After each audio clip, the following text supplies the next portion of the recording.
Hello friends, welcome back to the mini video guys and my YouTube channel. Today friends we are going to talk about guys Oppo phone do not disturb mode. How can we disable in Oppo phone? Friends you can see, and one more thing guys, you can see this moon icon on the screen. So how can you remove this icon on your screen? Today I will show you. So before starting video friends, first of all go and subscribe the channel, click the bell icon. So first of all guys, we will on our phone setting to disable this do not disturb setting. Then I scroll it.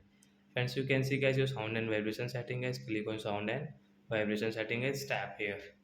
Then guys again scroll friends. You can see your do not disturb setting. So guys click on do not disturb setting. Friends, you want to disable your do not disturb, and friends you want to schedule your do not disturb. So you can schedule from here.